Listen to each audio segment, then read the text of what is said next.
Hello and welcome everyone to V V education services. आज के इस वीडियो में हम लोग यूनिट 1 को कंटिन्यू करते हुए एक नया टॉपिक पढ़ने वाले हैं, जिसमें हम पढ़ने वाले हैं कंसेंट के बारे में।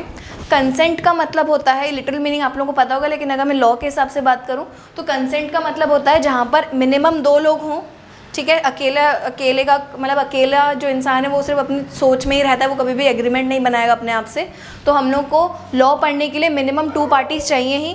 तो कंसेंट के मीनिंग में where there are 2 persons and they agree upon same thing, दोनों ही सेम बातें बोल रहे हैं, दोनों ही सेम बातों से एग्री करते हैं, दोनों ही एक दूसरे को येस कह रहे हैं, उसको हम कहते हैं कंसेंट। तो ये कंसेंट का मीनिंग हुआ।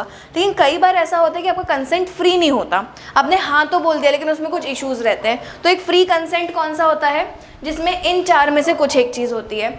Undue influence. अनड्यू इन्फ्लुएंस का मतलब होता है कि आप अपनी पोजीशन का फ़ायदा उठा रहे हो या आप अपने पैसों का फ़ायदा उठा रहे हो और आप किसी और को डोमिनेट कर रहे हो और उससे फिर कंसेंट ले रहे हो। फॉर एग्जांपल, अगर आपने किसी को उसके मुश्किल समय पर फाइनेंशियल हेल्प करी है, ठीक है, फॉर एग्जांपल कि एक पर्सन ने एक दूसरे पर्सन को फाइनेंशियली हेल्प किया है जब उसका टाइम सही नहीं था, लेकिन जब उस बंदे का टाइम सही हो गया तो वो उसको डोमिनेट करने लगे कि नहीं, मुझे अब पैसा जो है वो इंटरेस्ट के साथ चाहिए, जबकि एग्रीमेंट क्या हुआ था या एग्रीमेंट क्या होना चाहिए था कि उसने वो हेल्प करी थी तो उस पर इंटरेस्ट नहीं लेना चाहिए था, लेकिन अब वो उसके इन्फ्लुएंस में आकर या अब उसके ऊपर प्रेशर क्रिएट करने के लिए वो अब इंटरेस्ट भी चार्ज करेगा और फिर एग्रीमेंट बनेगा और सामने वाले को हाँ ही बोलना पड़ेगा। वाई?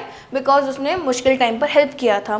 तो आप किसी के ऊपर अगर दबाव डालकर किसी को हाँ करवा रहे हो या उसको किसी कॉन्ट्रैक्ट में डाल रहे हो अपने साथ में, कंसेंट दोनों का एग्री करवा रहे हो, लेकिन वो हमारा कंसेंट फ्री कंसेंट नहीं होगा। It will be consent but not free consent. तो अब free consent is that consent which is free from these 4 things. Next है फ्रॉड।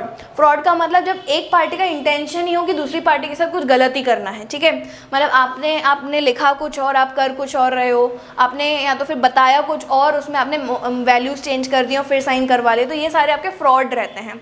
आपने जब किसी पार्टी के साथ फ्रॉड किया हो लेकिन उस पार्टी ने तो हाँ ही बोला हो क्योंकि उसको नहीं पता था कि फ्रॉड है, तो ये कंसेंट भी कैसा है, फ्री कंसेंट नहीं है। Then you have mistake. जब एक जेन्यून मिस्टेक हो गई हो, एग्रीमेंट में एक 0 कम लग गया हो। अब ये मिस्टेक जो है दोनों तरफ से हो सकती है, ठीक है, सामने वाले ने पढ़ने में मिस्टेक करी, एक ने लिखने में मिस्टेक कर दिया, दोनों ने ही मिस्टेक कर दी, कोई सी कॉमन मिस्टेक जो है वो जेन्यून होती है। मिस्टेक में भी आपका कंसेंट फ्री नहीं रहता बिकॉज यू डोंट नो कि मिस्टेक हो गई है आपसे, ठीक है। मिस्टेक अगर पता हो जाती है तो वो सही कर लेते आप, लेकिन अगर आपने पूरा कॉन्ट्रैक्ट चलता रहा और आपने वो मिस्टेक ठीक नहीं करी तो वो कंसेंट जो है दोनों पार्टीज़ का फ्री कंसेंट नहीं कहलाता है। लास्ट हमारा मिस इंटरप्रिटेशन।